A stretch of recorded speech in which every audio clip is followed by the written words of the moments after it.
No mundo da engenharia estrutural, há um lugar onde a inovação se encontra com a força, a criatividade se une à solidez, e o futuro começa com uma estrutura resistente. Nossa história começou nas bases do sonho. Há décadas, visionários se uniram para transformar a ABS, um movimento que mudaria a engenharia estrutural brasileira. Somos uma comunidade de engenheiros idealistas, movidos pela paixão por desafios complexos, pela sede de conhecimento e pela determinação de enfrentar o extraordinário. Fizemos um pacto com o futuro para conectar talentos, para impulsionar o presente e para traçar um caminho onde a inovação nunca conhece limites. A força da nossa união é o que nos diferencia.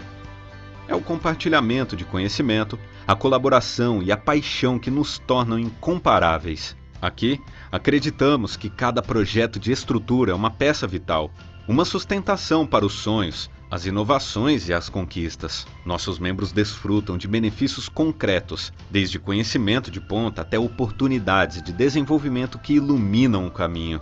Hoje, adotamos um novo lema. Juntos, encontramos melhores soluções. São mais do que palavras. É o nosso compromisso de enfrentar desafios complexos, de mãos dadas. Nosso legado está vivo. Nossa jornada é emocionante e o futuro é brilhante. Continuaremos a moldar a engenharia estrutural e a inspirar as próximas gerações. Na ABS, somos mais que uma associação. Somos uma comunidade de profissionais apaixonados. Junte-se a nós e faça parte de uma jornada construtiva.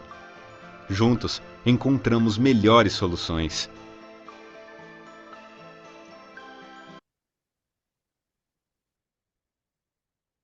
Boa noite, pessoal. Sejam todos muito bem-vindos a mais uma palestra do Projeto ABS Renovação. Antes de iniciar a palestra, eu trago para vocês alguns avisos aqui. Dia 21 de agosto, a gente vai ter os finalistas do Prêmio Talento. E em breve, a gente também vai ter as inscrições abertas aí do Enes, que acontece no dia 3 de outubro desse ano, tá?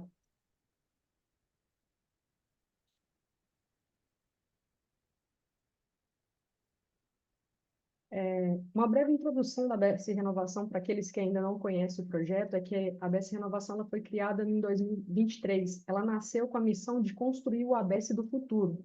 A ABS, para quem não conhece também, é uma entidade de classe sem fins lucrativos que reúne e representa os engenheiros estruturais. Seu principal propósito é valorizar o projeto estrutural no mercado da construção civil, compreendendo as necessidades dos clientes e garantindo um retorno justo pelos serviços prestados pelos engenheiros. Nós, da ABS Renovação, buscamos trazer inovação e novas ideias alinhadas aos objetivos da ABS, promovendo a renovação contínua da nossa entidade, e a gente também acredita na evolução e que ela seja essencial para manter a associação ativa, preparada para os desafios do setor.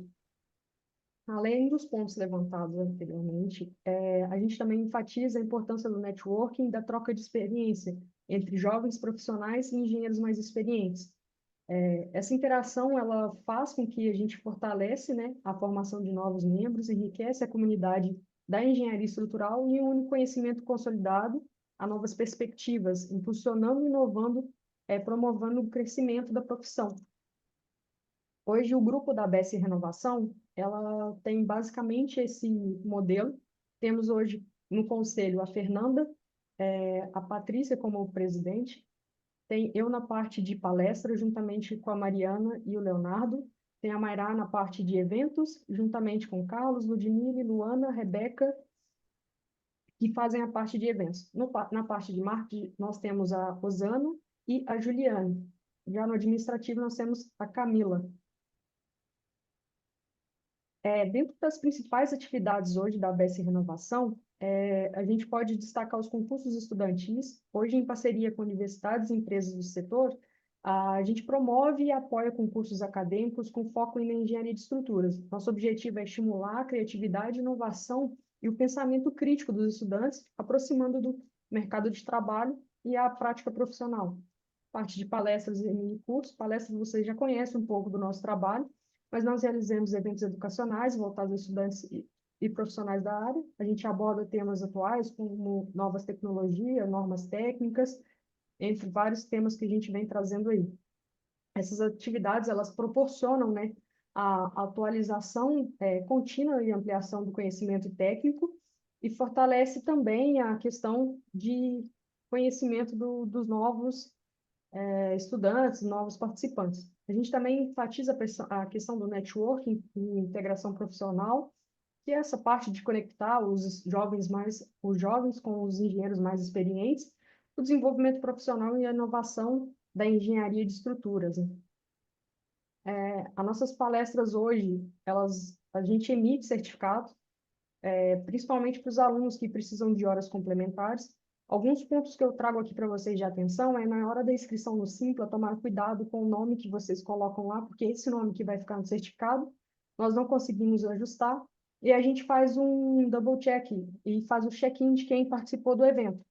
Então, cuidado com o nome que vocês colocam, por exemplo, na inscrição do Zoom. Por exemplo, alguns nomes que são mais comuns, se só tiver o primeiro nome, e às vezes eu tenho 3 participantes com o mesmo nome, eu não consigo emitir o certificado dessa pessoa, porque eu não consigo linkar o Zoom com o Simpla.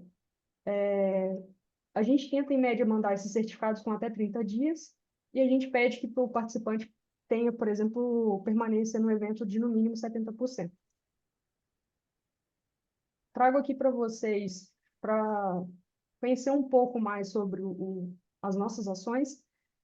Na semana de 24 e 28 de março, a BS Renovação participou do evento da Mackenzie, que foi esse evento agora de 2025, um evento universitário, que ele tem como objetivo incentivar os estudantes a criarem soluções inovadoras para problemas reais.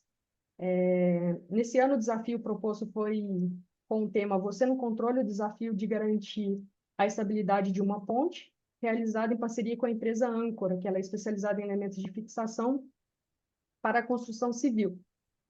A atividade contou com a participação de 29 alunos, organizados em 10 grupos. Durante a semana, os estudantes participaram de aulas teóricas com os especialistas, aprenderam a dimensionar chumbadores, realizaram atividade prática de instalação e desenvolveram um protótipo de uma ponte, contemplando todas as etapas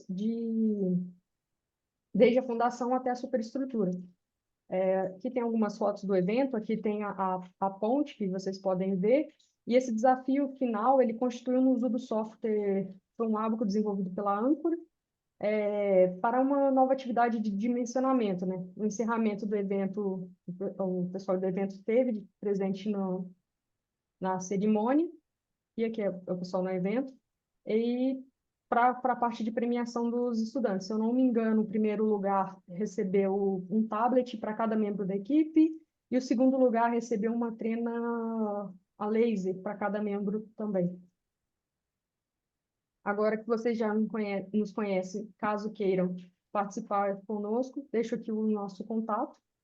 E agora a gente vai para a parte que vocês estão interessados. Eu vou fazer uma breve introdução dos palestrantes para vocês. Hoje, como palestra, a gente tem a análise do fenômeno sloshing em piscinas. E temos hoje como palestrante o professor Dr. Engenheiro Ricardo França. Eu trago para vocês aqui o currículo resumido deles, tá? O França hoje ele é professor sênior da Escola Politécnica da Universidade de São Paulo. Ele é engenheiro mestre e doutor pela Escola Politécnica da USP. Ele é titular da França e Associados Projetos Estruturais.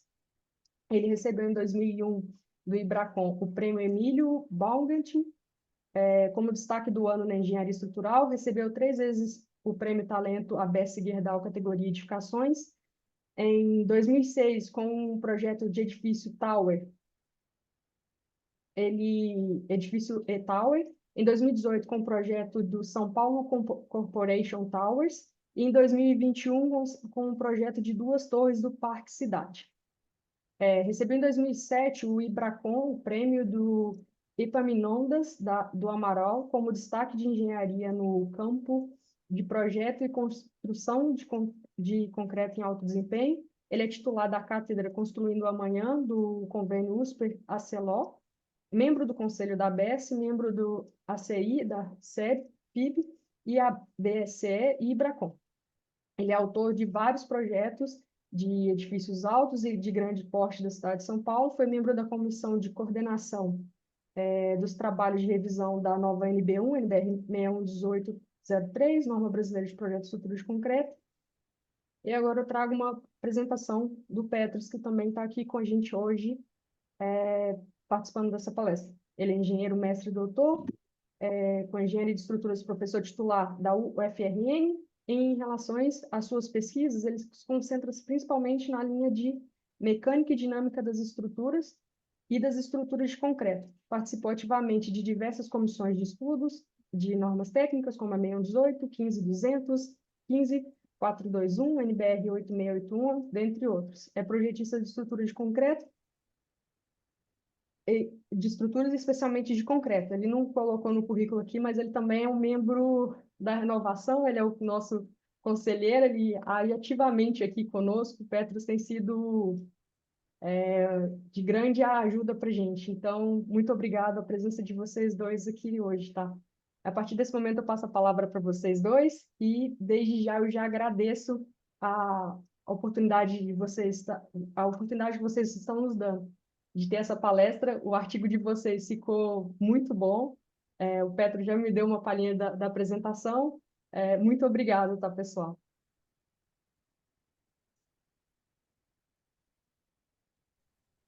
Então, obrigado a todos. Eu agradeço o convite da ABS Renovação, o convite principalmente do Petros, né? E nós vamos falar de um tema que é pouco falado, na verdade está cada vez mais aparecendo a necessidade da gente estudar esse tema. E na minha vivência de projetos, no escritório, cada vez foram aparecendo piscinas em prédios mais altos, e a gente ficou com um pavor do sloshing, que é passar a água balançar e transbordar da piscina, e o projetista de estrutura ser culpado por uma coisa que não tem nada a ver, não tem muito o que fazer, e isso é o que nós vamos discutir hoje. Petros, fale lá. Nesses problemas todos, eu vivo conversando com o Petros, pedindo help para o Petros. Petros tem sido sempre muito solícito. O Petros e a Selma nos ajudaram nos trabalhos do escritório. Então, eu quero aqui agradecer ao Vive a Cores essa ajuda do Petros. E o Petros vai falar um pouco agora e vai começar a palestra com vocês. Eu entro mais na parte final e alguns palpites no meio do caminho. Obrigado, França. Yara, muito obrigado pelo convite. Fico muito satisfeito, muito alegre de participar das ações da BES, mais ainda da BES Renovação. Eu destaco a dinamicidade, a boa agitação, o bom interesse que vocês têm em melhorar a engenharia e propagar as boas técnicas da engenharia. Então, com muita satisfação, eu aceitei esse convite. Eu agradeço também a presença de todos, são diversos, certamente pela presença do França aqui, que chama muito, canaliza a atenção, o tema também é muito interessante.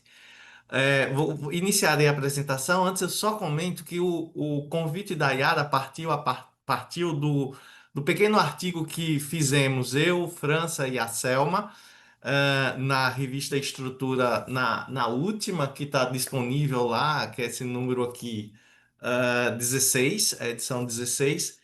E só que esse artigo partiu dos estudos que nós fizemos para casos reais do que estava acontecendo, como a França falou, em piscinas dos projetos dele, piscinas que estavam aparecendo, porventura, possíveis problemas. Então, dos casos reais, nós precisamos estudar, e a quantidade de literatura de referência é pouquíssima, é extremamente pouca, especialmente em português. E aí nós precisamos enfrentar isso. E com o melhor intuito, nós vertemos um pouquinho de conhecimento, assim, um certo volume de conhecimento para auxiliar todos vocês com esse artigo.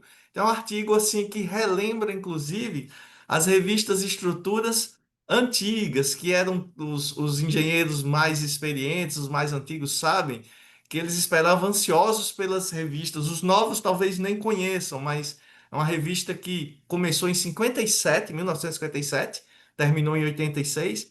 A ABS pediu permissão para a família e foi dado utilizar o mesmo nome. Então, é um artigo bem útil, bem detalhado, mas bem didático, que pode ser usado por qualquer um de vocês no anteprojeto. Então, sem mais delongas, eu farei a apresentação com essa parte mais introdutória, e como o França falou, uma parte mais aplicada do projeto, ele vem discutindo em seguida. Então, eu vou compartilhar aqui. Eu estou fazendo compartilhamento, entrando aqui. Ah, ah, entrando aqui, aí. Por favor. Imagino que esteja tudo bem. Se alguém puder dar só um ok. Pronto, França já deu. Então, o assunto que nos leva, nos traz hoje para o nosso encontro, é o slosh em piscinas. Então, o primeiro, o que é o sloshing? O sloshing em si, ele não é exatamente um termo negativo. É esse movimento de uma superfície líquida dentro de um recipiente e o recipiente, óbvio, se estiver em repouso, não acontece nenhum movimento do líquido. Mas se há uma perturbação desse recipiente, desse tanque, vamos chamar recipiente de uma forma geral, então sim. Agora, novamente, não é um problema em si. É como poderíamos dizer que o slosh é como oscilação, vibração, não é o problema. Agora, se a oscilação for grande, quando a vibração, e aí, se o slosh for exagerado, aí pode realmente se tornar um problema. Um exemplo do dia a dia cotidiano prático todo mundo já passou por isso, de andar com uma certa calma, uma certa parcimônia quando está levando uma xícara com leite, com café, com cuidado para não derramar. Isso é o slosh. Isso é o slosh, porque se o líquido estiver ali pela beiradinha, a xícara estiver muito cheia, então você faz isso com cuidado. Ele é importante em muitos aspectos da engenharia, que não engenheiros civis. Imagino que a grande maioria aqui seja, ou a totalidade seja engenheiro civil. Mas alguns exemplos de projeto que consideram esse fenômeno. Por exemplo, na engenharia aeronáutica, vocês sabem que os reservatórios de combustível dos aviões fica via de regra nas asas. Nos aviões grandes é 100% ficam nas asas. Imagina o avião fazendo uma curva, um movimento brusco e esse líquido indo para um lado para o outro. Então, é necessário ter uma certa estabilidade, uma certa estudo para que o movimento e não afete a trajetória da aeronave em si. Então, isso é comum para eles e eles estudam. Um outro exemplo nos caminhões tanques. Então, um caminhão-tanque levando ali qualquer líquido, combustível ou água, ou seja lá o que acontecer. Então, um freio, porque o caminhão está em movimento. E ao se colocar em movimento na trajetória, inevitavelmente fará com que o líquido também entre em movimento. Então, imagine que isso fique jogando de frente para trás, de trás para frente, perturbaria o próprio movimento do caminhão-tanque. Nesse caso, o que é muito comum, é o que se chama do baffle, que seriam as espécies de anteparas, não completamente fechadas, mas até vazadas, que isso melhoraria bastante o desempenho do líquido dentro do recipiente. Claro, eu já adianto que isso já seria uma grande dificuldade de usar baffles numa piscina, e seria impossível. Mas piscinas de reservatórios. Então, piscinas ou reservatórios, piscinas de navios. Então, quando o mar está agitado, isso aí eu peguei 2 fotos da internet, então fica lá, tem piscina indoor, tem piscina outdoor, mas fica jogando bastante essa água para um lado e para o outro. Então, precisaria ver o projeto dessas piscinas com calma.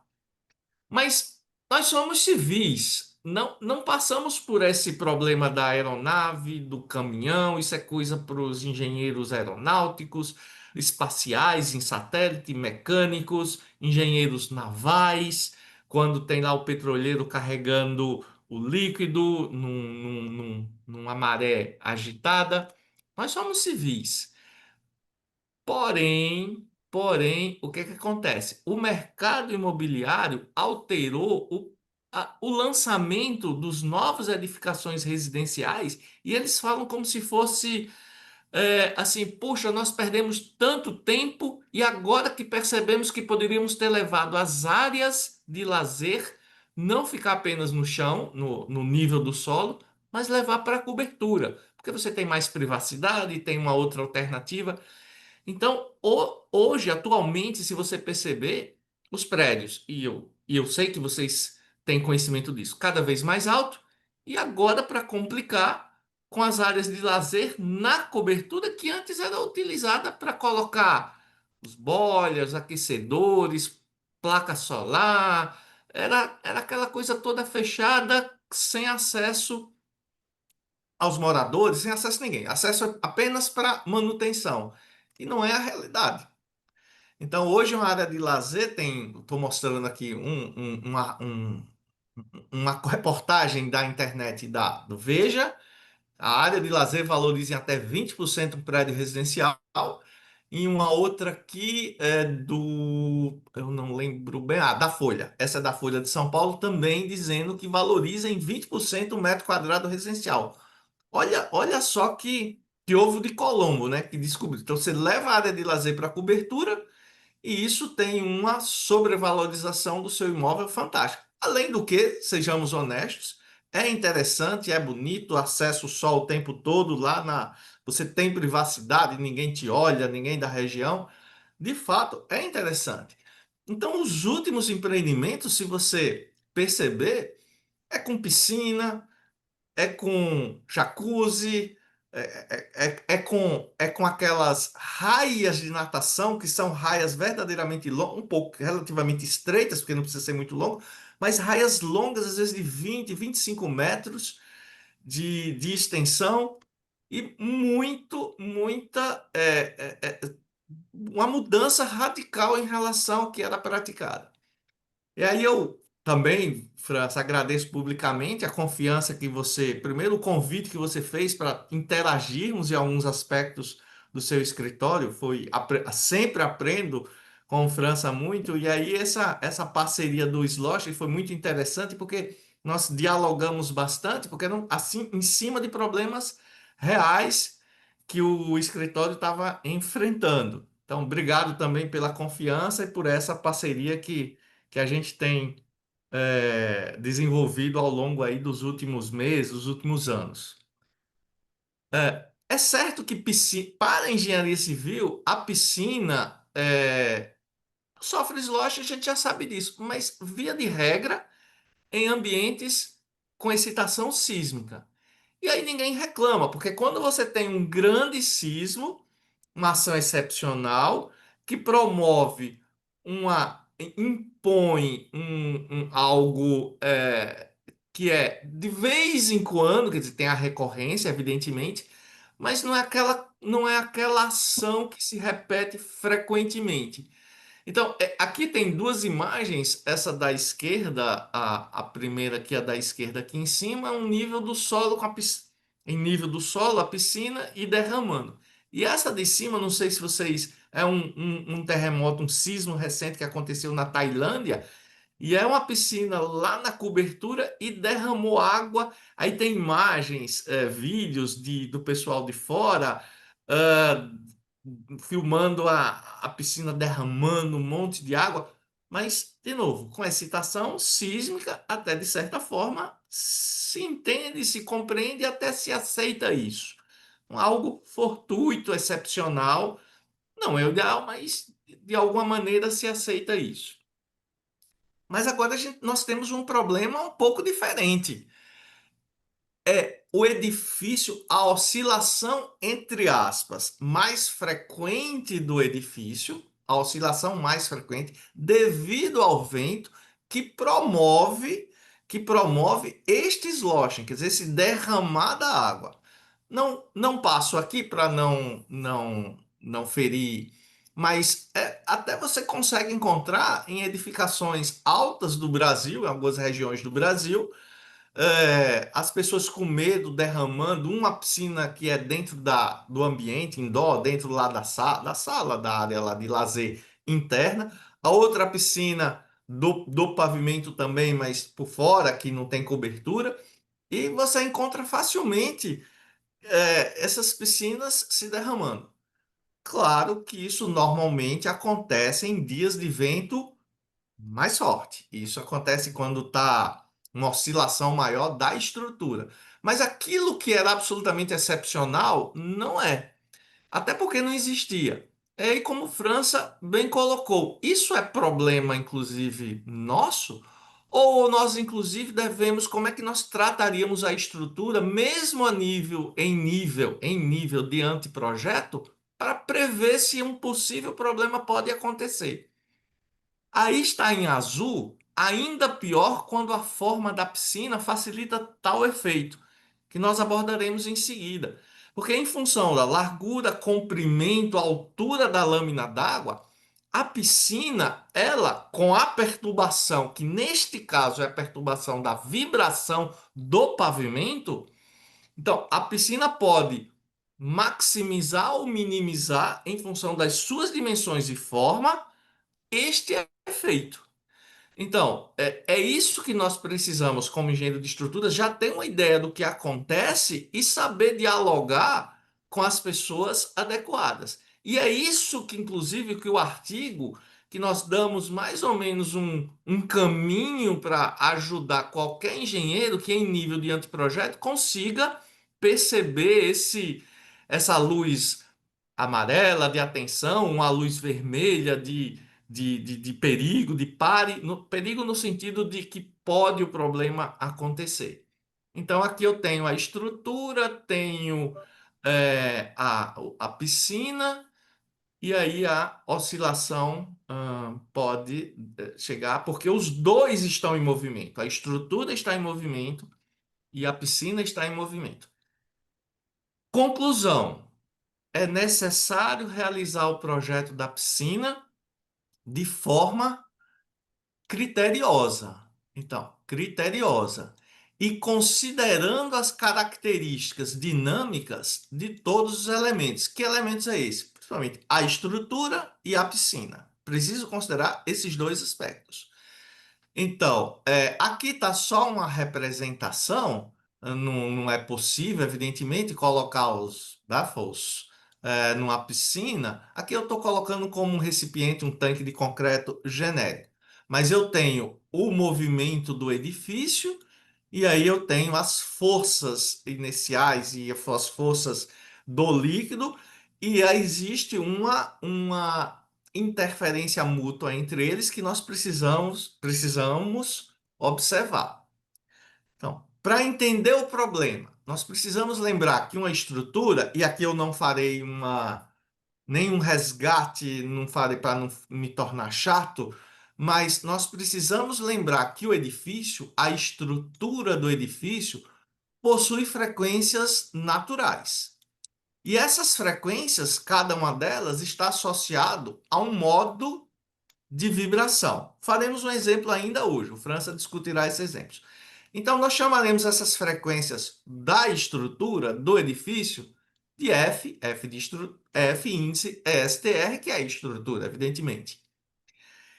E o líquido em si também possui frequências naturais. Claro que ele não é um sólido, é um fluido, mas nem por isso não deixa de ter frequências naturais.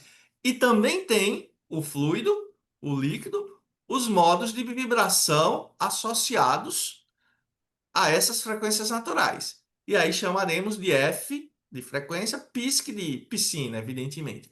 Então nós precisamos verificar quais as frequências naturais da estrutura, quais as frequências naturais da piscina e avaliar justamente essa proximidade. França, se você quiser falar alguma coisa, fique totalmente à vontade.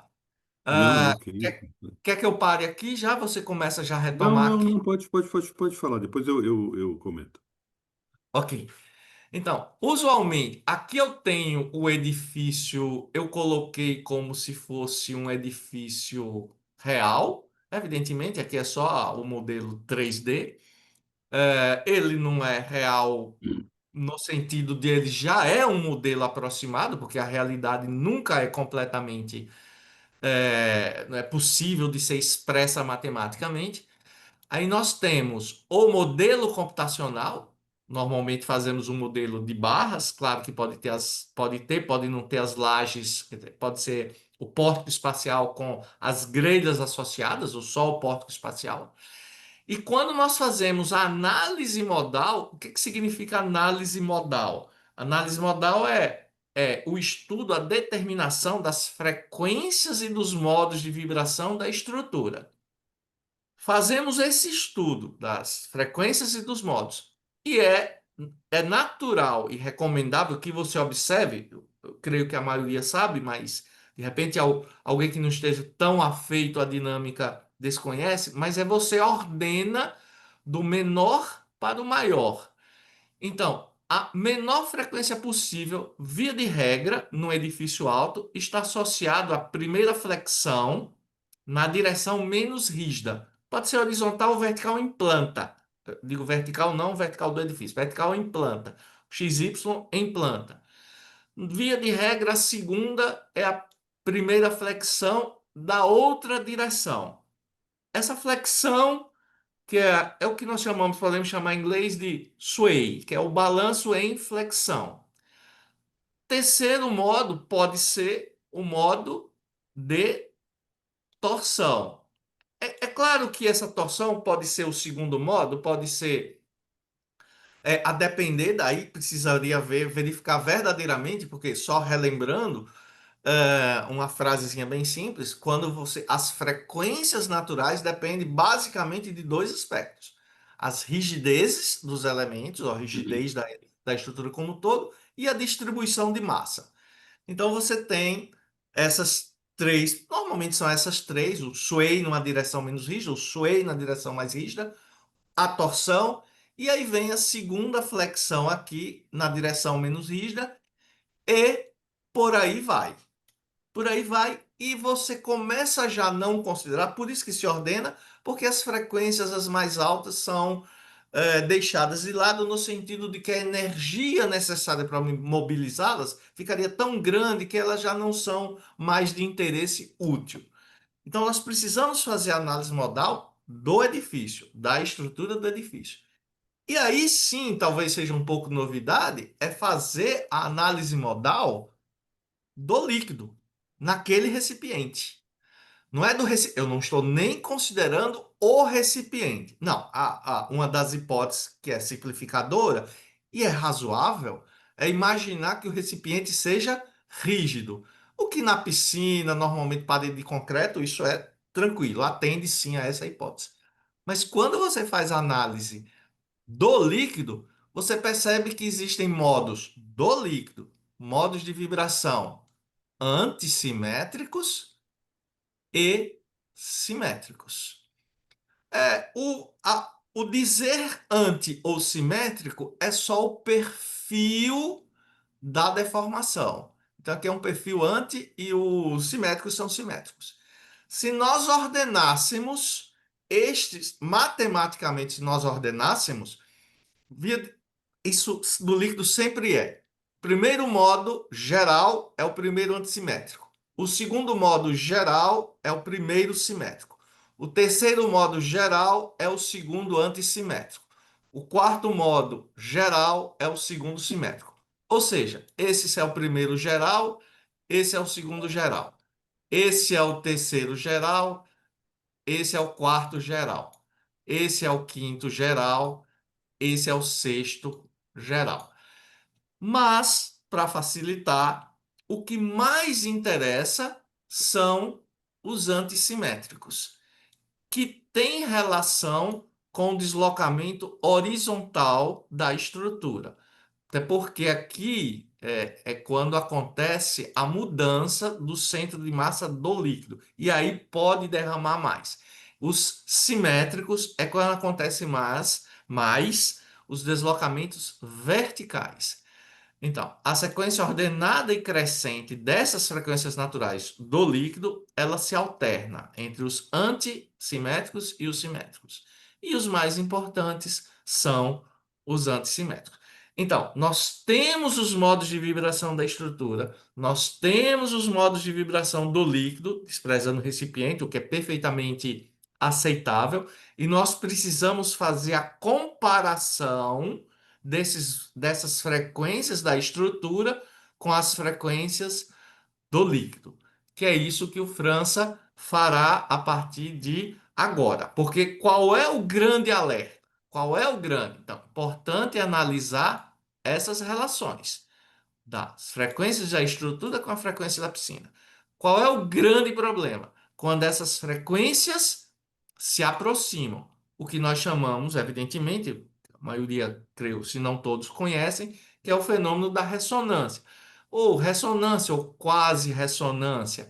E isso é absolutamente indesejado, porque aí é um sinal de alerta, porque aí há um acoplamento e aí e aí você pode pensar e pense e está pensando correto, mesmo em mecânica da estrutura em sólidos. Então você tem até excitações induzidas por pessoa. Se aquela excitação induzida por pessoa for semelhante à frequência da estrutura, a frequência vibrará muito mais. Então, se a frequência de vibração da estrutura for próxima à frequência do líquido, o que acontece com o líquido? Ele oscilará mais. E aí o sloshing.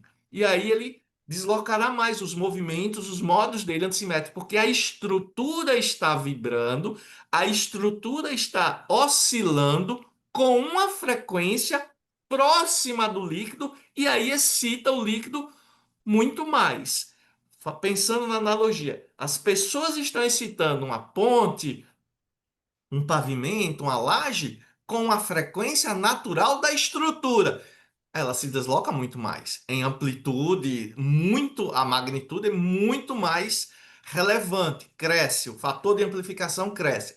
Então aqui a estrutura está vibrando com a frequência similar à frequência da piscina, então o líquido sofrerá os movimentos de forma muito mais intensa. Nós precisamos verificar esta proximidade, esta proximidade. Vou passar a palavra para o professor França, e aí eu posso seguir aqui, França, obedecendo talvez seu comando. Ok. Então, vejam só, deixa eu fazer um histórico um pouco de como é que é esse uso da parte de dinâmica, análise dinâmica, em estruturas de edifícios, né? Em edifícios mais baixos, o principal problema de você ter uma amplificação de vibrações é associado a pisos. Tanto ou uma laje que tem um vão muito grande, uma espessura pequena, ao andar as pessoas sentem aquilo como um tambor. Então, aquilo, o que que é? A frequência, grosseiramente, a frequência do, de uma pessoa andar ou correr fica entre 2 e 3 Hz. Se a frequência natural da minha laje, da minha viga, uma passarela, é muito comum isso. A passarela tem vãos grandes e cuja primeira frequência natural, normalmente se você não fizer nada, é entre 2 e 3 Hz. Ou seja, é a frequência já preparada para fazer se as pessoas andarem em cadência, eles vão amplificar esse movimento. Então, o que que se busca? Se busca que eu faça uma estrutura mais rígida para que as pessoas não sintam aquela vibração. Normalmente, bom, em estádios, isso é muito comum, que você tem estádios de futebol, as estruturas em balanço, né? Tem as frequências naturais que a torcida consegue excitar. E a torcida pula numa frequência que é a frequência da estrutura, porque aí aquilo vai ampliando, né? O fenômeno da ressonância, eu gosto de usar o exemplo do balanço das crianças, né? O que acontece? Você empurra o balanço na frequência correta, senão a criança vai parar. Você sempre empurra, ela vem, você empurra de volta, ou seja, você está excitando, você está colocando uma força com a mesma frequência natural do balanço com o peso da criança que está nela. Então, nas estruturas de edifícios mais baixos, a principal preocupação com dinâmica são os vãos grandes e a excitação é dada por pessoas, né? Pode, em meios fabris, você tem a excitação aí sim dada por máquinas, né? Mas eu não vou entrar nesse mérito. Então, em edificações residenciais, mais, a gente então, residenciais e corporativas e a gente sempre se preocupa, principalmente com vãos grandes, para a gente fugir da excitação, né? Fugir de uma frequência que seja excitável por pessoas e isso gere desconforto, né? Então a norma fala em, olha, eu preciso ter frequências maiores que 4, 5 Hz para não fazer conta. Isso não é. Eu posso ter uma estrutura com 3 Hz, com 2,5 Hz.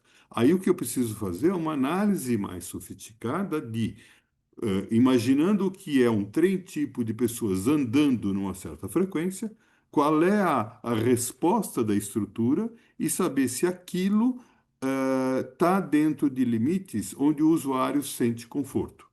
Se sente confortável, não fique imaginando que a estrutura vai cair. O grande problema, eu acho que dessa parte de dinâmica, é importante a gente notificar e ensinar o usuário a saber que a vibração não é um sinal de que a estrutura está colapsando ou algo do tipo. É um sinal de que a estrutura está com um modo de vibração que as pessoas podem excitar. Isso não indica que eu tenho falta de segurança, né? Então, esse é um primeiro exemplo onde a gente precisa dissociar. É conveniente que não exista, né? Um exemplo interessante, a Ponte do Millennium, feita em Londres, no dia da inauguração, o pessoal sempre se preocupou com a excitação da ponte fazendo o movimento básico. O que acontece é que quando você anda, quando você pisa para um lado, você gera uma força horizontal para o lado direito. Quando você coloca o pé esquerdo no chão, você gera uma força horizontal para a esquerda. Essa frequência é cerca da metade daqueles 2 a 3 Hz que eu falei. Se a estrutura tem um movimento lateral com essa frequência própria perto desses números, o que acontece? Eu excito esse movimento. Vocês, buscando na internet, vocês vão ver vídeos da Ponte do Milênio, onde claramente as pessoas estavam andando, procurando sintonizar o movimento para ver se a ponte balançava.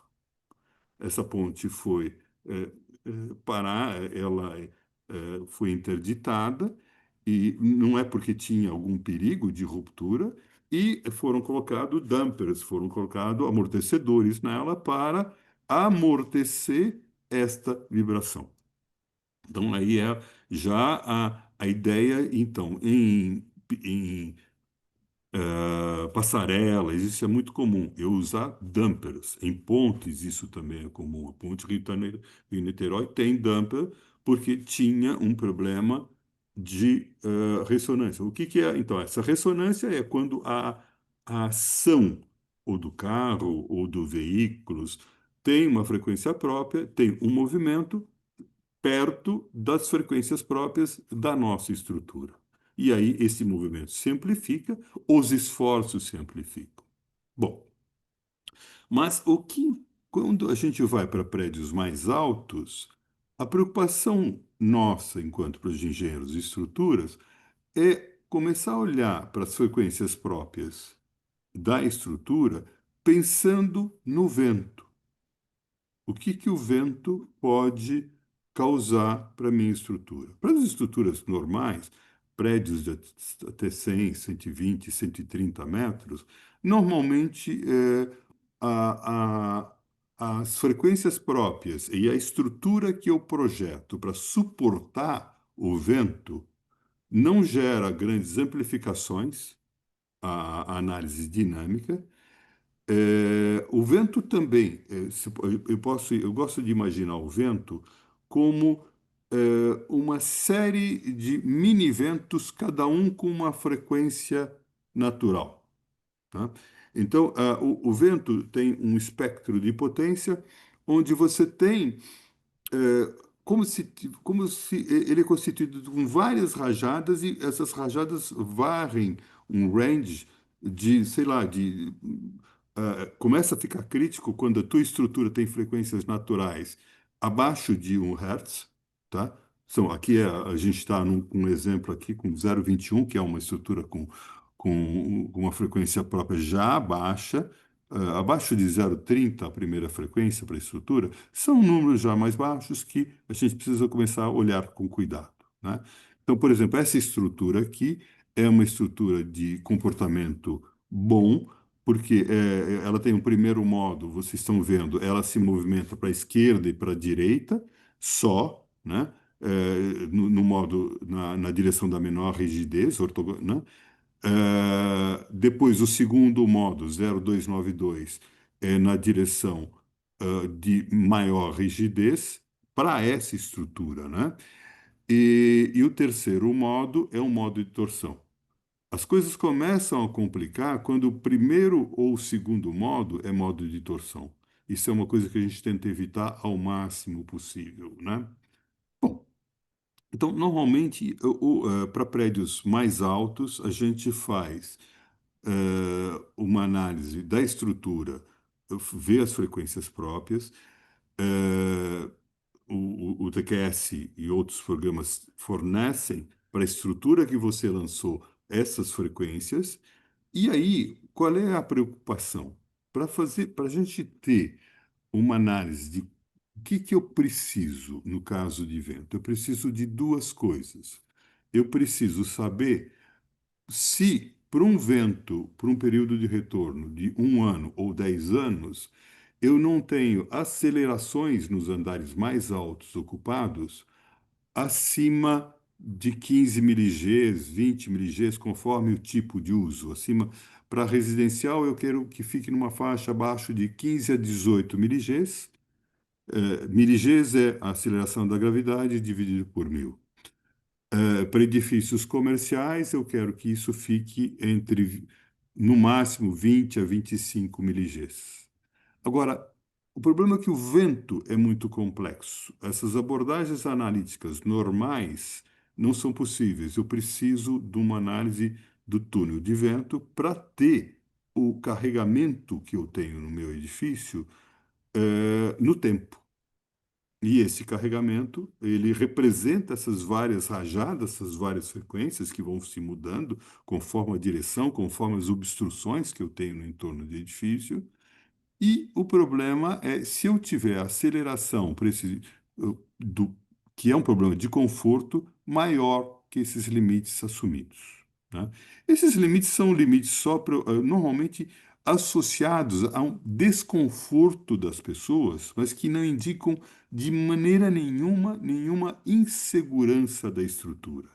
Isso é muito importante isso ser transmitido para os nossos usuários, né? Os usuários das nossas estruturas, que a vibração de uma estrutura, mesmo no caso do vento, não tem nenhum sinal, se eu vi o lustre mexer, ou se eu senti um certo enjoo, seria conveniente, pessoas muito sensíveis podem ter enjoos com frequências mais baixas, né?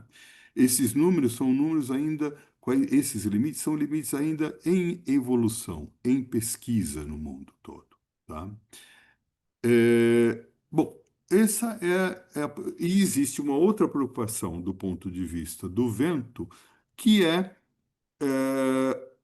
no estado limite último, ou seja, para ventos de período de retorno de 50 anos, como a estrutura tem frequências mais baixas que 1 Hz, o período natural 1 segundo, né? Maiores que um segundo, o período, lembrem, é o inverso da frequência. Bom, o que eu posso ter? Eu posso ter o esforço que o túnel de vento está medindo, é o esforço estático do vento. Aí eles fazem uma técnica que chama HFPI, High Frequency Pressure Integration, onde você analisa de uma maneira simplificada a resposta dinâmica da nossa estrutura ao vento. E aí você tem qual é a ampliação do efeito do vento devido à resposta dinâmica. E isso pode aumentar, pode chegar a ser 2 vezes o esforço estático ou mais vezes. E em prédios mais altos as coisas complicam mais, porque eu posso ter problemas de vórtice. Bom, esta é a preocupação normal que a gente tem, então, em análise de dinâmica das nossas estruturas. Estruturas mais baixas ou qualquer estrutura de vão grande, eu preciso me preocupar com a frequência própria do movimento vertical da estrutura, da minha laje, das minhas vigas, para uma excitação que vem das pessoas, né? Existe outro tipo de excitação nos edifícios que vem pelo solo. O tráfego nas regiões, na região em torno do meu edifício, principalmente quando eu tenho uma obra, eu tenho uma escavação que gerou um calombo, uma lombada ao contrário na rua, os veículos dão um movimento, dão um pico de movimento que é transmitido. Eu já tive casos onde a pessoa no quinto andar, num trecho do quinto andar, sentia a vibração de um caminhão passar na rua, num lugar onde tinha uma tampa de bueiro que não estava bem colocada, né? E aí vem toda uma análise, falando, não, mas o prédio vai cair, né? Então, esta parte de dinâmica é importante que os engenheiros civis comecem a estudar melhor para se colocar, e muitas vezes não tem nada a ver, não tem nenhum perigo estrutural, não tem nada a ver, né? É, mesmo em casos de fábricas que eu presenciei, que você tinha vibrações da estrutura decorrentes de máquinas, esse nível de vibrações não onerava em termos de variação de tensões, do ponto de vista da estrutura, era irrelevante, tá certo? Bom, agora o que se coloca quando a gente tem uma piscina no nosso edifício? Eu tenho, como o Petrus colocou, eu tenho um problema em que a minha estrutura ela tem movimentos horizontais que o usuário nem sente, né? Dentro desses critérios todos que a gente usa, mas estas frequências eu preciso comparar. Você passa o próximo, por favor, Pedro.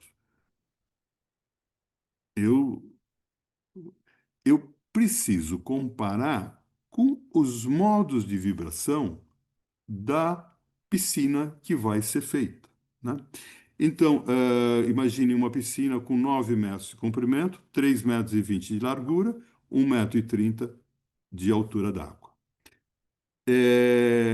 Como o Petrus comentou, eu tenho modos de vibração na direção do A, dos 9 metros, modos de vibração da piscina na direção transversal, na direção do B, né, do 3,20. E tem são os modos assimétricos e tem a possibilidade daqueles modos simétricos, que o problema é quem excita esses modos simétricos. Se a estrutura não tem grandes movimentações na vertical, principalmente na região da piscina, porque eu tenho uma estrutura normalmente muito rígida, as paredes da piscina são rígidas, né? Então, a preocupação qual é? Eu tenho, então, as várias frequências próprias, FPs, da nossa piscina. O que eu preciso olhar? Vamos para o próximo slide. eu preciso ver, eh, dada a piscina, eu tenho os modos de vibração da piscina, eu preciso comparar com os modos de vibração da minha estrutura. Aqui eu tenho uma piscina bonitinha. Ela tá os 9 metros estão na direção X. Os 3 metros e 20 estão na direção Y. Mas ela pode estar girada, e aí a coisa complica. Aqui a gente vai estar comparando de uma maneira mais simplificada que eu vou comparar o modo de vibração da piscina na direção dos 9 metros, o modo assimétrico, que tem uma frequência natural de 0,192. Eu vou comparar com a primeira frequência da estrutura, que é 0,21. O que vocês acham? Em tese, ela é menor, mas está próxima. E o que pode acontecer? E se a frequência da minha estrutura for maior? E ela normalmente é maior, porque os nossos modelos são modelos que só pegam a resposta dinâmica da estrutura de concreto nua e com propriedades deduzidas a partir do FCK, que é um valor supondo resistência mais baixa. Mas a estrutura minha tem resistências com valores médios. Eu tenho uma média de resistência. Os módulos da elasticidade são diferentes. Eu não sei que concreto efetivo foi feito. E as alvenarias enrijecem a estrutura. Então, muito provavelmente, os modos de vibração da nossa estrutura são maiores do que os calculados no nosso número. Então, aqui, por exemplo, se a frequência da minha piscina é 0,192 e a minha estrutura é 0,21, eu posso, desculpem, aqui eu estou falando mais no caso do segundo modo, porque o F1 da piscina 0,21 provavelmente vai ser maior. Ele vai se afastar do primeiro modo de vibração da piscina. Mas já no segundo modo, o F3, que é o modo de torção da estrutura, se crescer, ele fica próximo do segundo modo de vibração na direção X. E aí quando esses modos coincidem, é o balanço da criança que eu estou empurrando no mesmo ritmo. Então, o balanço da minha estrutura, né, uma componente, porque na verdade não é um balanço, na verdade a minha estrutura se movimenta com um movimento que tem componentes dos vários modos. O que se amplifica são os modos, as componentes de vibração com modos próximos dos modos das piscinas vão ser amplificados.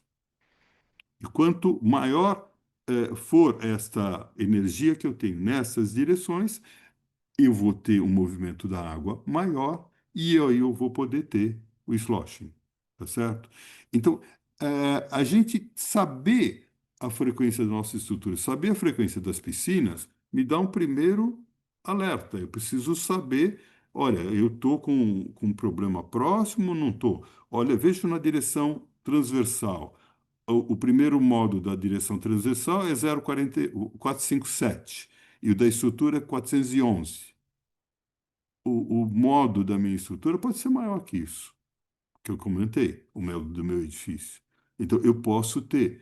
O que é a melhor coisa? A melhor coisa é a gente mudar a dimensão da piscina. Porque mudar a frequência própria da estrutura, gente, é muito difícil. A estrutura que a gente vai lançando, primeiro pensando em cargas verticais, depois pensando no vento, para resistir o vento. Depois, num outro momento, depois, quando eu estou com edifícios mais altos, eu fico pensando nas dimensões da minha estrutura para ter frequências que, para ventos de período de retorno em serviço, que é 1 ou 10 anos, não causem desconforto no meu usuário. Então, a gente é muito difícil mudar essas frequências. Eu preciso mudar, é impossível. O caminho é a gente mudar a resposta, o tamanho e a piscina, né? Então, tem um caso, por exemplo, que a gente está lidando, onde a piscina tem uma dimensão suposta e que ela pode, conforme as frequências reais da estrutura depois, ela pode ser diminuída um pouco para ficar com uma frequência longe da frequência natural da estrutura, tá? Então, o problema é a gente ter um alerta de que, olha, nós podemos ter problemas. Mudar a frequência da estrutura é muito, muito difícil, né?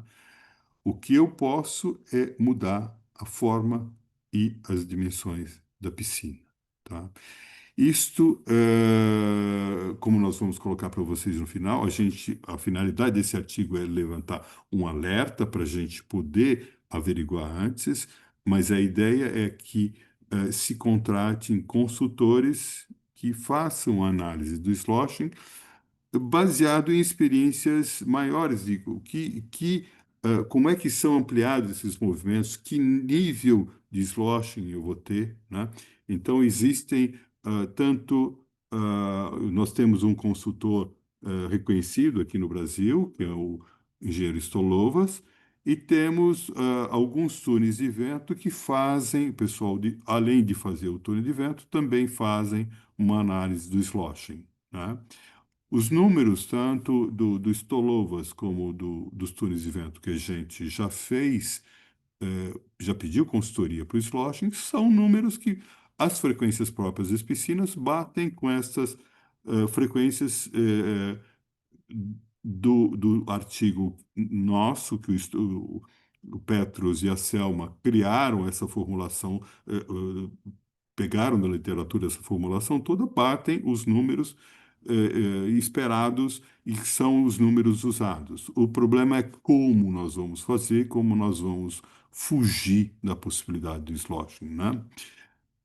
Alguns filmes que desses sloshing que a gente vê na internet me deixam preocupado porque eu vi modos de vibração simétricos, não assimétricos. Ou seja, e da onde veio essa excitação? Porque a água precisa fazer o movimento de baixo para cima.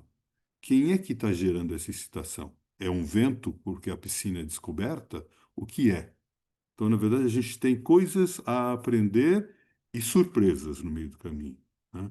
Já tivemos piscinas onde a gente tinha receios de ter sloshing, por essas análises todas feitas, elas não apresentaram problema nenhum, tá? Então, o próximo passo, vamos ao próximo slide, um pouco eu já falei para vocês, né? A gente precisa evitar essa proximidade. Agora, só que tem uma questão muito importante que é o que está lá embaixo. A frequência da estrutura não é aquela que eu calculei, a frequência do edifício. Porque o edifício tem alvenarias, essas alvenarias enrijecem bastante a estrutura, pode ser alguma coisa de 10, 20%. A gente precisa começar a medir essas frequências. As propriedades do concreto são melhores do que esses números que a gente usa, porque os números que nós usamos são números para níveis de tensão mais altos. Esses modos de vibrar, vejam, os modos de vibrar da nossa estrutura é como se ela tivesse uma resposta elástica. A nossa estrutura não tem uma resposta elástica, né? Só para baixos níveis de carregamento. Então, a gente está num nível de aproximação, tá? Então, o que é que a gente precisa? E a gente está começando a fazer isso aqui no Brasil agora. Nos Estados Unidos o pessoal já fazia. Vamos começar a medir as frequências próprias dos edifícios antes de serem entregues, onde eu tenho todas as alvenarias, tenho a minha estrutura pronta com os seus complementos, que são as alvenarias, outras coisas que a gente não considera estruturais, mas de fato o são.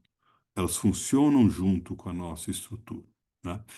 Então, nós precisamos ter uma ideia, quanto é maior? É 10%, 20%, 30%? Já escutei números todos desta ordem de grandeza no mínimo, né?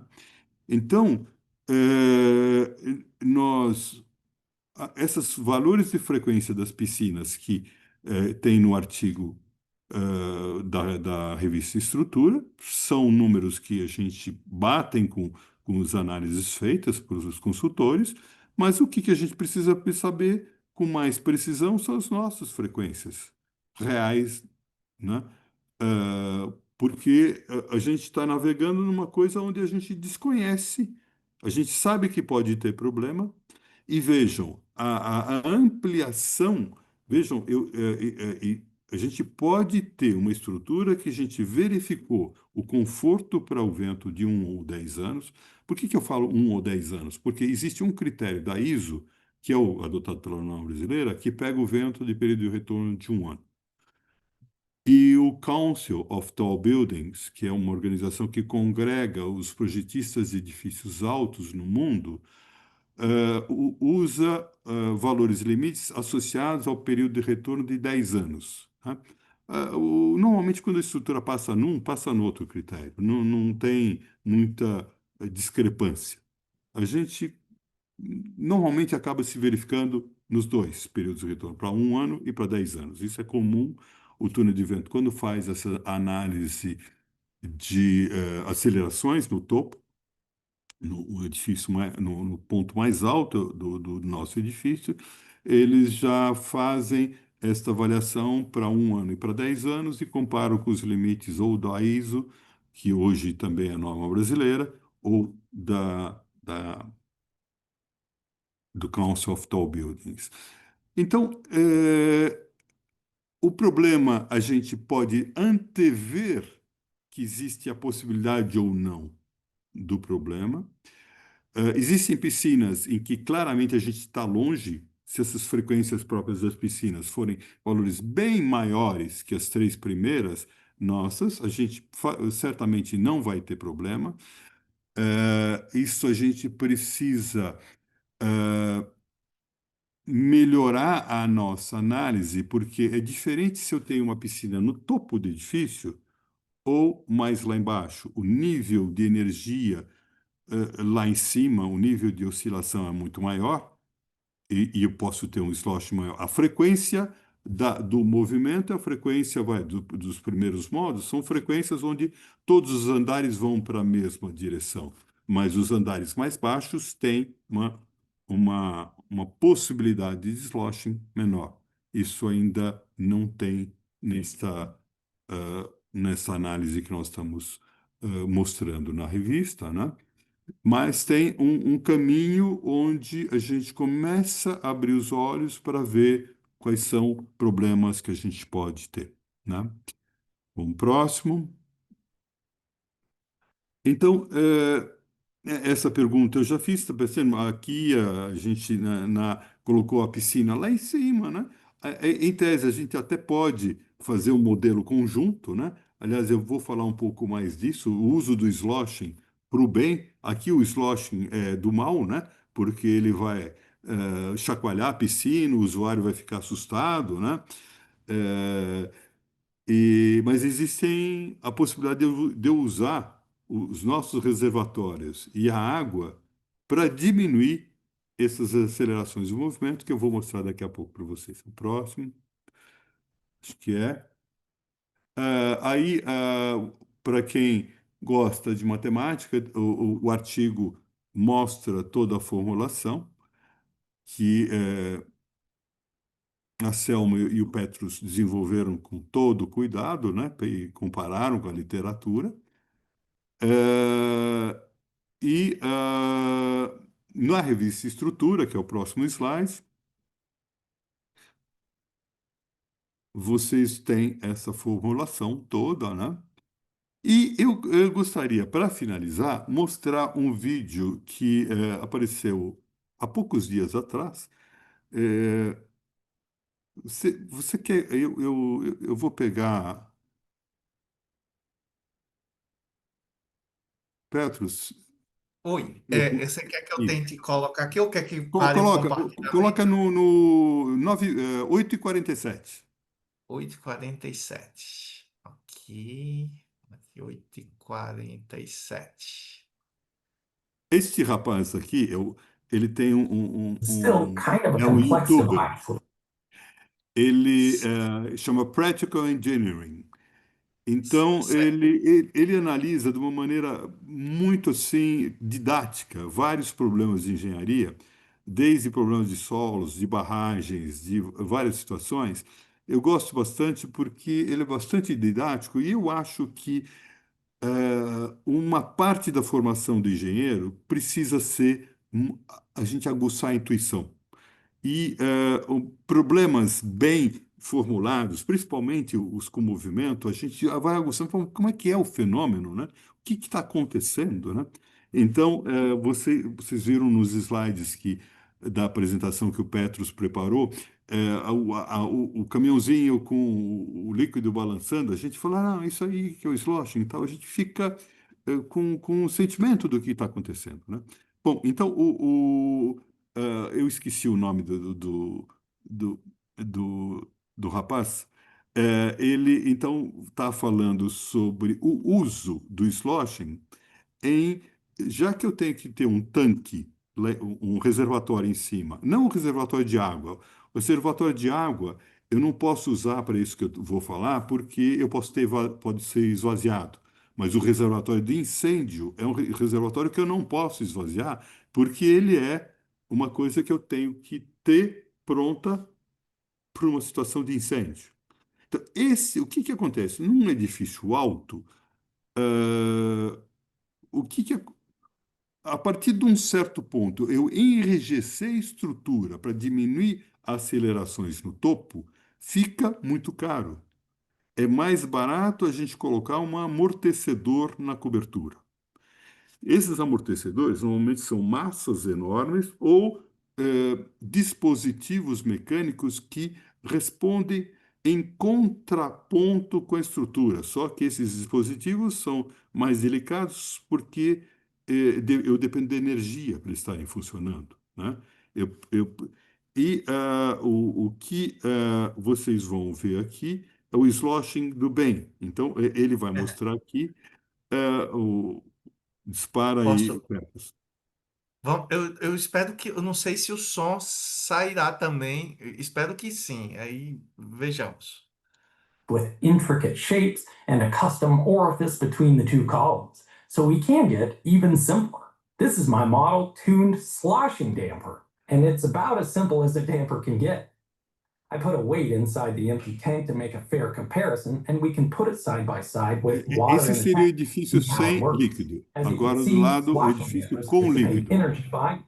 Vocês estão vendo que o edifício com líquido, ele diminui, ele colocou uma excitação. O edifício da esquerda é o edifício nosso sem damper. O edifício da direita é um dumper simplérrimo, é só o reservatório lá em cima. O que que acontece? A água vibra, ela se movimenta em contraponto ao movimento da estrutura. Então, ela amortece a movimentação da estrutura, né? Vou dar o play. Tá saindo o som, Tá, França? para mim, sim. Ah, ótimo. Ótimo. Então vou. Sloshing. Again, the water is both the mass and the damper. If you tune it just right, the sloshing happens perfectly out of phase of the motion of the building, reducing the magnitude of movement and acceleration. And you can see why this might be a little cheaper to build. It's basically just a swimming pool, 4 concrete walls, a floor, and some water. There's just not that much to it, but the simplicity of construction hides the complexity of design. Like a column damper, the frequency of a sloshing damper can be tuned first by the length of the tank. Just like fretting a guitar string further É. down the neck makes the note Agora, lower, Petros, the neck coloca works the mais ou same menos, way. acho que é no 15.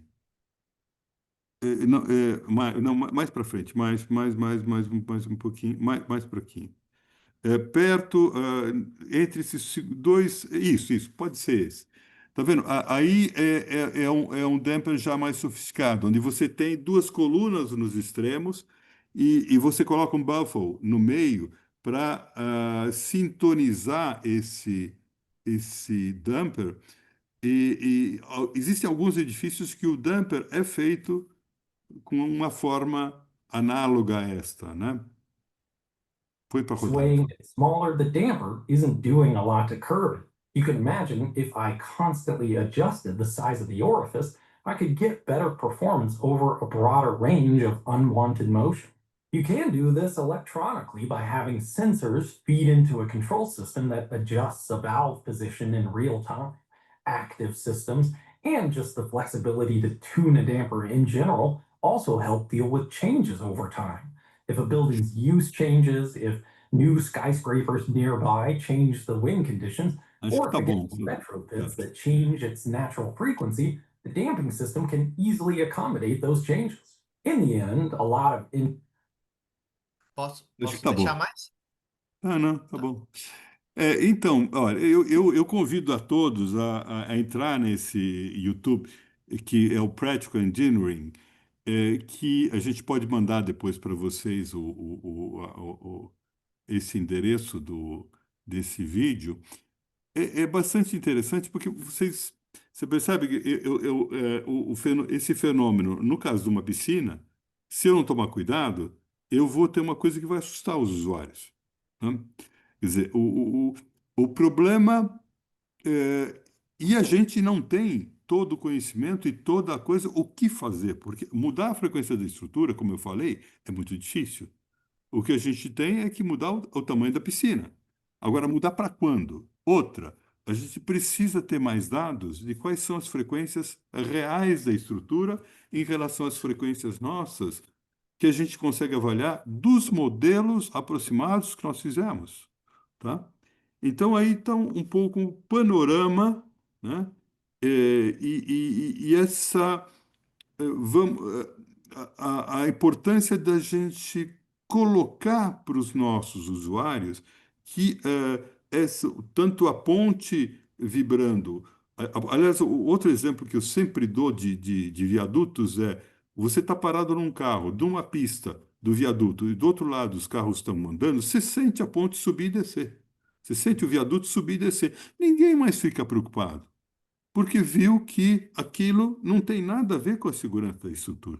Embora aqui em São Paulo existem viadutos que precisam ser reforçados, mas porque cresceram as cargas, tem problema de corrosão e outras coisas que estão sendo feitos isso aos poucos, né?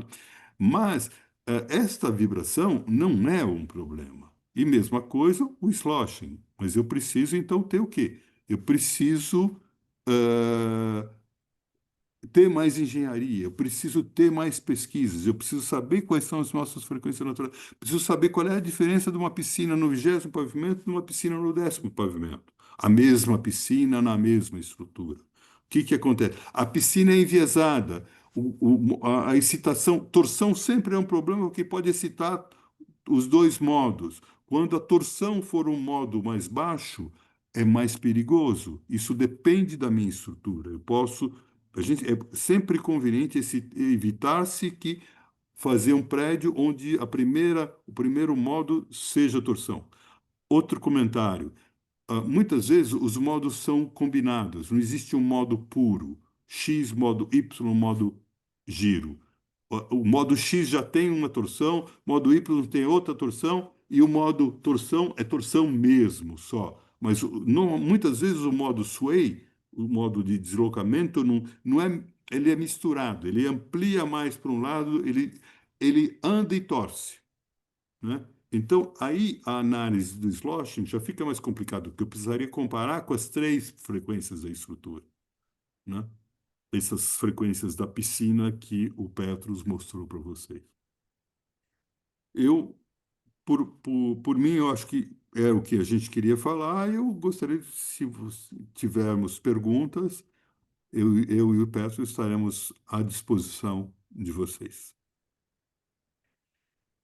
Eu vou parar o compartilhamento, mas concordo tudo em gênero, número e grau com o que França disse.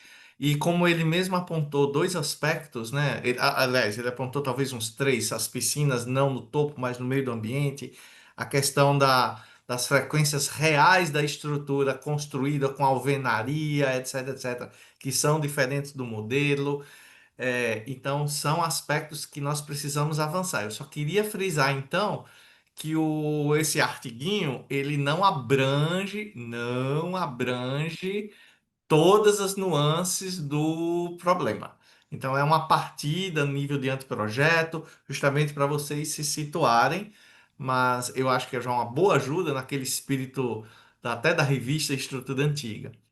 E o França também creio que tenha sido feliz ao enfatizar a questão do modo de torção. Se vocês perceberem aqui, ela até tem um tequinho de torção, assim, não é exatamente porque a estrutura não é simétrica, por uma região aqui de escada, de área de instalações. Se a estrutura fosse perfeita, quanto mais simétrica a estrutura, aí mais fica puro, às vezes esse sway numa direção e noutra. Mas como a estrutura não é, quando ela não é simétrica, e quanto menos simétrica ela for, mais essa torção se combina nos primeiros modos.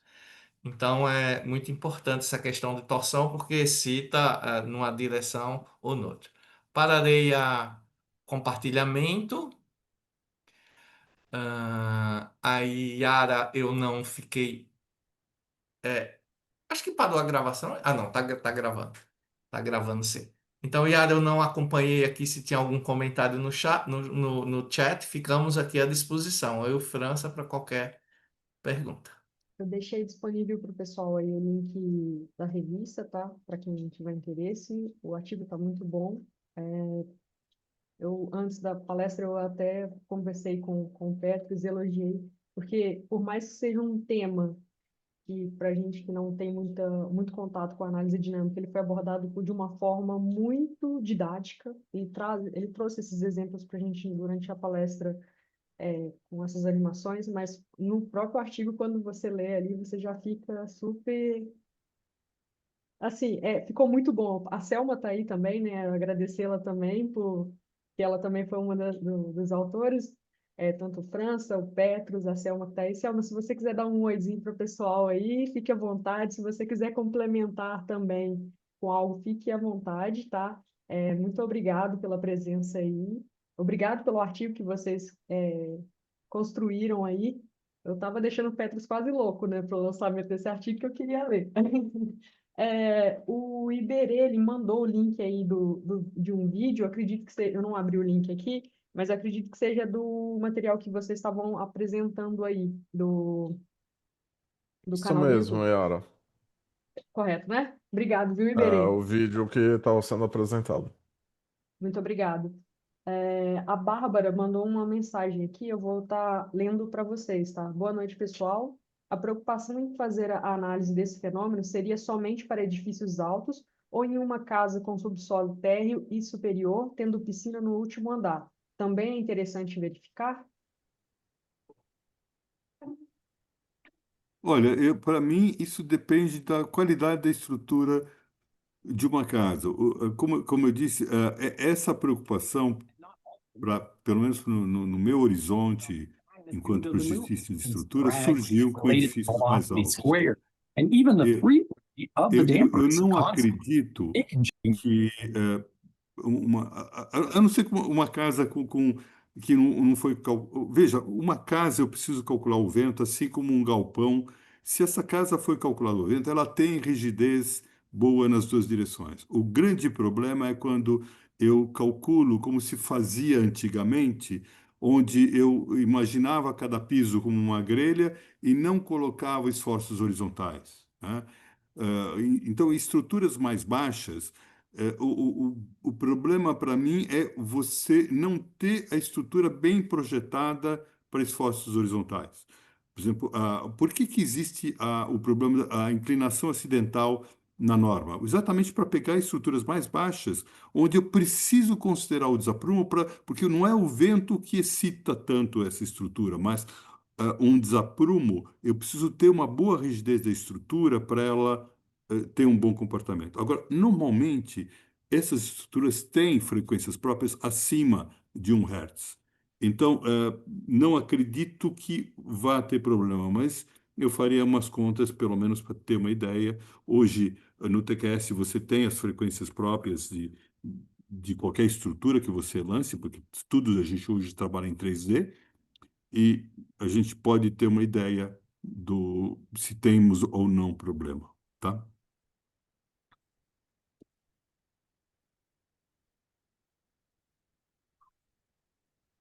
Petros, alguém quer complementar? Posso seguir? Não, pode seguir, pode seguir. Eu concordo. Basicamente, o que o França falou a estrutura baixa, normalmente as frequências são mais altas, e isso então despreocuparia. Mas desde que ela tenha considerado o efeito horizontal, então é a tendência de não se preocupar muito. Mas você já fez o modelo? Dá uma checada nas frequências, porque você pode ter também, mesmo em estrutura baixa. Se você tem pilares muito esbeltos, uma laje muito esbelta, vigas muito esbeltas, que estão adequadas para o estado limite último, estão adequadas, mas a estrutura pode estar muito esbelta e as frequências muito baixas. Mas ainda assim, aí eu reforço o que o França falou da estrutura real. Construindo as alvenarias ficará mais travado, e isso é um benefício. Mas é checar. Se ela já tem um modelo, dá uma checadinha, dá uma checada. Mas a tendência é que a estrutura mais menor, um sobrado, as frequências sejam mais altas mesmo, de acordo. Ok. O Mário mandou uma mensagem para vocês aqui, parabenizando, falando uma ótima apresentação. A Bárbara disse perfeito, obrigado. Em relação ao artigo, Petros, eu não poderia deixar passar a minha curiosidade. Vocês trazem lá no item 2 uma questão de uma breve conceituação, né, de conceituação. E aí vocês têm algumas hipóteses que vocês consideram, são 5. E uma que me chamou a atenção é a questão da tensão superficial. Ela não é levada em consideração. Você pode falar um pouquinho mais sobre por que que vocês não consideram? Conseguem entrar um pouquinho? Você, Selma, França, algo do tipo? Ah, são, como o próprio o primeiro parágrafo diz, as Sim. hipóteses mais comuns no estudo do sloshing. Então, o líquido é homogêneo, quer dizer, você não teria densidades diferentes, os elementos do contorno são rígidos. E eu creio que essa influência da tensão superficial, ela não se separa, o líquido não se separaria, não se comprimiria, então é o líquido mais normal. Você talvez tivesse isso, eu nem saberia dizer, e honestamente, que líquidos especiais você se preocuparia com essa tensão superficial que grudaria na parede, despregaria, ficaria mais difícil, quer dizer, haveria uma interação do líquido com o recipiente.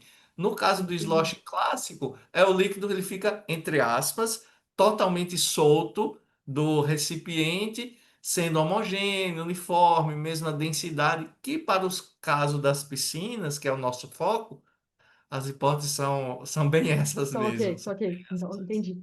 Não seria a ideia, por exemplo, do pessoal fazer aqueles ensaios de fluido não newtoniano para gravar vídeo. Não pode deixar. O Exato, pessoal exatamente. quis, aí Fluido. daí é o Isso. problema. Você lembrou bem, fluidos não newtonianos, exatamente. Boa, boa lembrança. Boa Beleza. lembrança. O Gabriel, ele mandou uma mensagem aqui. Boa noite. Excelente apresentação. Aproveitando a experiência dos palestrantes, a partir de qual frequência natural da estrutura vocês recomendam fazer esse estudo?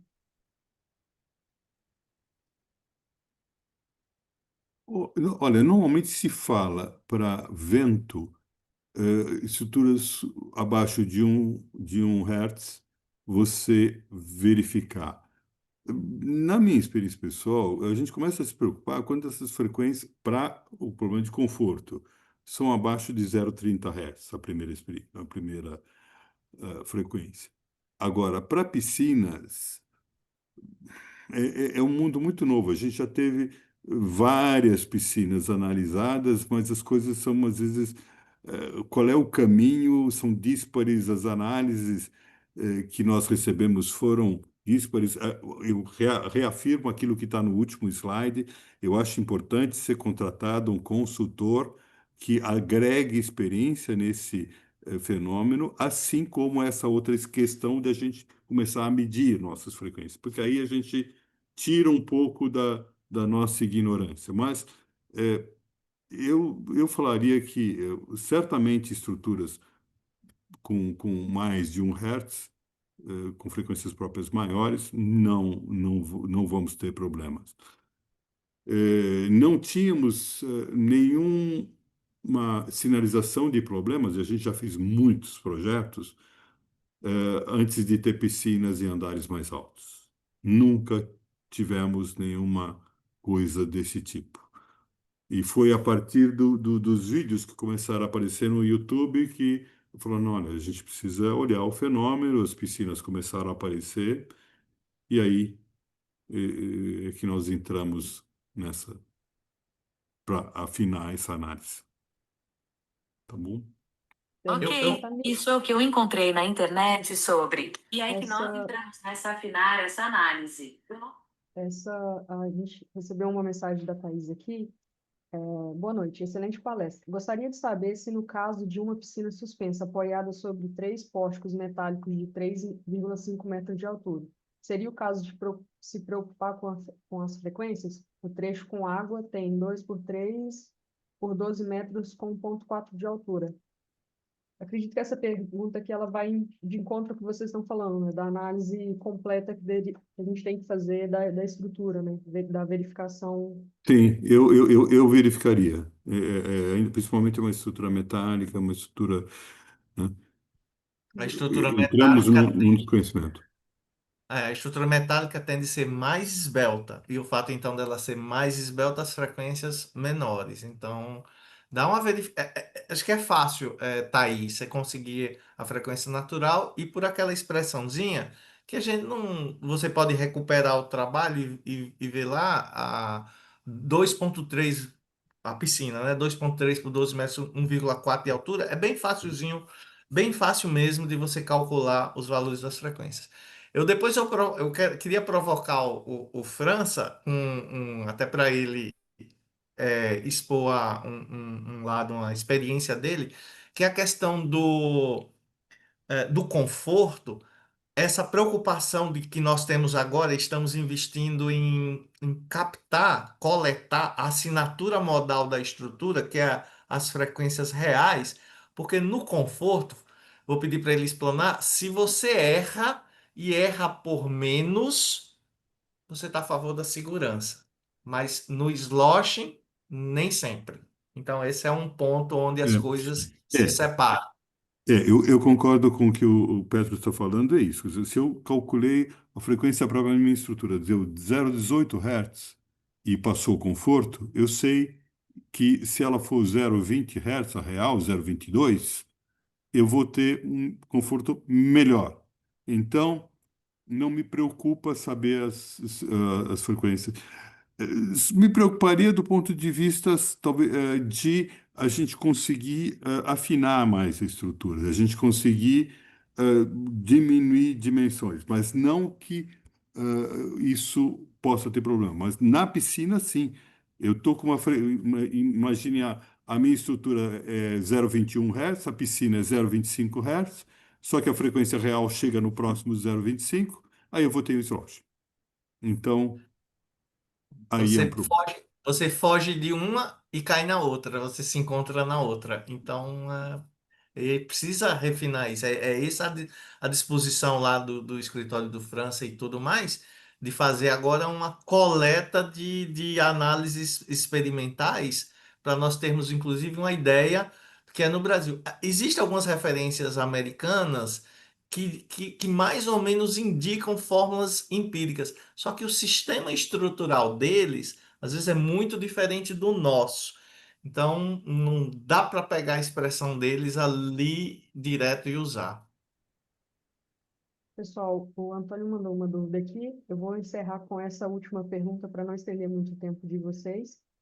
E caso o pessoal tenha mais dúvidas, eles mandam para a gente por e-mail e a gente repassa para vocês, tá bom? O Antônio mandou a seguinte questão. Não tem experiência com software, mas a frequência fornecida é considerada o reservatório superior com água ou sem? Sendo considerado preenchido com a água do reservatório, já estaria sendo considerado como um possível amortecedor, a exemplo do vídeo.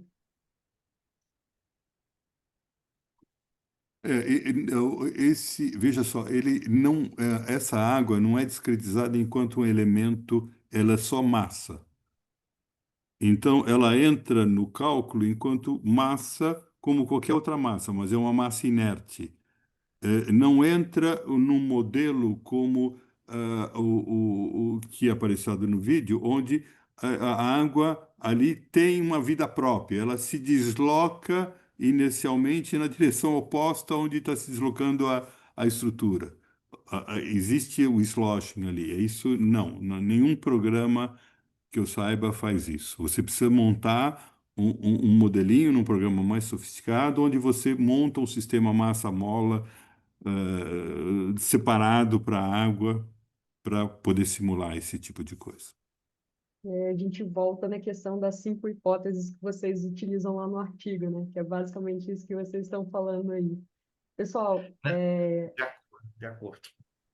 pode falar, Petros, desculpa. Não, eu ia dizer que de acordo, a massa da água pode ser considerada, mas vou falar em tom de brincadeira. Se ela resulta para o bem ou para o mal, de diminuir a oscilação, ou se até de aumentar a oscilação, aí não se sabe. Aí não se sabe porque não é considerado em nenhum software. A não ser um software que ele faça um CFD específico, alguma coisa lá. Perfeito. Pessoal, muito obrigado. Acredito que todo mundo saiu aqui hoje admirado com o tema e com uma pulguinha atrás da orelha para ir lá olhar o artigo. Já mandei para vocês aí o link, está na página 63 a 68. Vão lá, leiam, é um artigo muito bom. É um tema relativamente complexo, mas ele foi tratado com muita clareza. Eu fiquei apaixonado assim com a forma que vocês trouxeram o assunto. Agradeço em nome da equipe da ABS Renovação pela essa palestra que vocês estão aqui.